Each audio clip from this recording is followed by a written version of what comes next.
अस्सलामुअलैकुम प्यारे बच्चों। आज हम माहौलियात 1 में सबक नंबर 10 भारत का तारुफ पढ़ेंगे। इस सबक के पार्ट 1 में हम नक्शे से दोस्ती करेंगे। हम कई तरह के नक्शों को देखते हैं। यहाँ सफ़ा नंबर 44 पर एक नक्शा दिया गया है जिसका नाम है भारत अहम दरिया। पिछले सबक में हमने नक्शे की अहम चीज़ों के या अहम अज्जा के बारे में मालूमात हासिल की थी, जैसे सबसे पहले नक्शे का नाम, सिमतें, इशारिया, इकाई, इस तरह तमाम जुज़ इसमें दिए हुए हैं। इस नक्शे में कई दरियाओं के नाम हैं जो अक्सर हम सुनते या बोलते हैं और कई गीतों में इसका जिक्र होता है। चलिए इस गीत को सुनिए।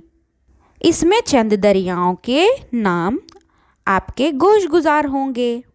गंगा जमुना ब्रह्मपुत्र कृष्णा कावेरी, गंगा जमुना ब्रह्मपुत्र कृष्णा कावेरी, जाके मिल गई सागर में हुई सब एक है, जाके मिल गई सागर में हुई सब एक है।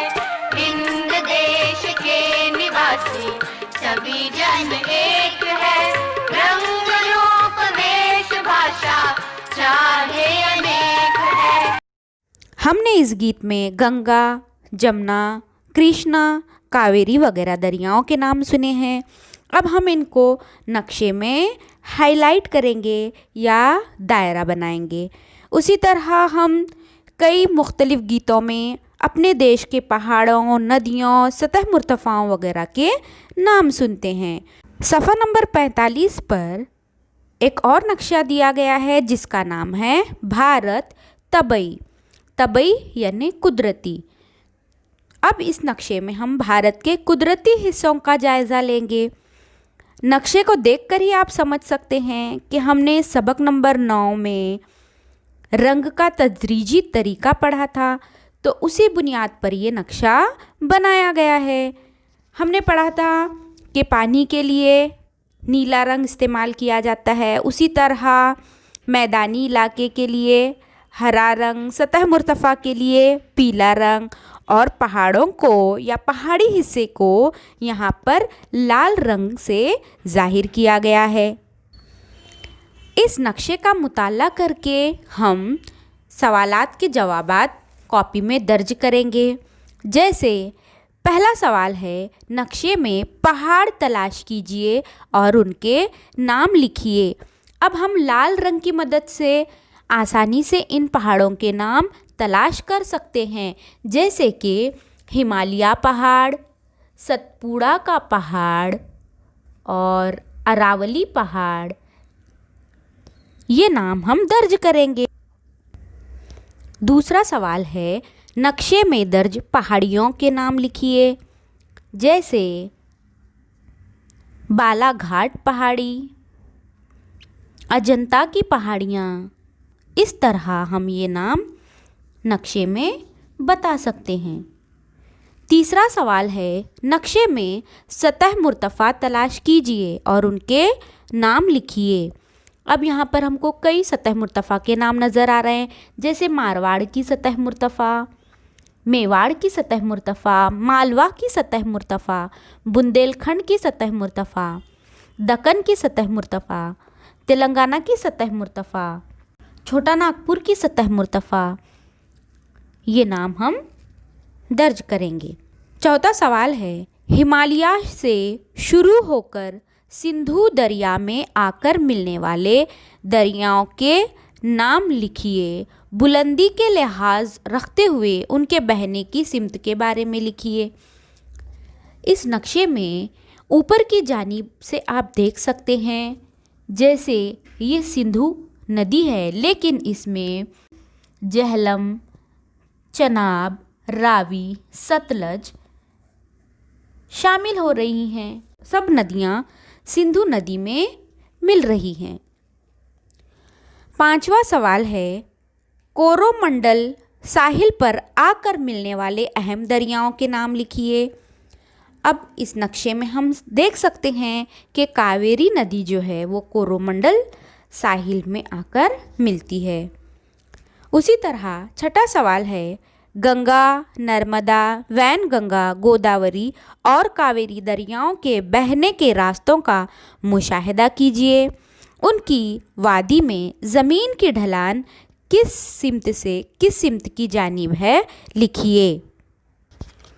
आप नक्शे में देख सकते हैं कि गंगा शुमाल में हिमालय से निकलकर शुमाल मशरिक़ की सिमत बहती है। नर्मदा दरमियान से निकलकर मगरिब की जानिब बहती है। वैनगंगा दरमियान से जुनूब की जानिब बहती है। कावेरी जुनूब मगरिब से जुनूब मशरिक़ की सिमत बहती है। उसी तरह सातवां सवाल है, नक्शे में झीलें तलाश कीजिए और उनके नाम लिखिए। तो हम नक्शे में इन झीलों को तलाश करेंगे। सॉल्ट झील, सांभर झील, लोनार झील, कोलेरो झील, उसी तरह रॉक्स झील। आठवां सवाल है, खाड़ियों के नाम तलाश कीजिए और भारत की किस सिमत में वाक़ हैं, नाम के साथ लिखिए। जैसे कि हम नक्शे में देख रहे हैं, कच्छ की खाड़ी, खंबात की खाड़ी, थाना खाड़ी, मन्नार की खाड़ी, ये खाड़ियाँ मगरबी सिमत में हैं और मन्नार की खाड़ी जुनूबी सिमत में है। उसी तरह अगला सवाल है, भारत के तीनों जानिब मौजूद आबी हिस्सों का मुशाहिदा कीजिए, उनके नाम तलाश करके वो किस सिमत में हैं, लिखिए। बहिरे बंगाल मशरिक़ में है, जुनूब में बहर हिंद और मगरिब में बहरे अरब हैं।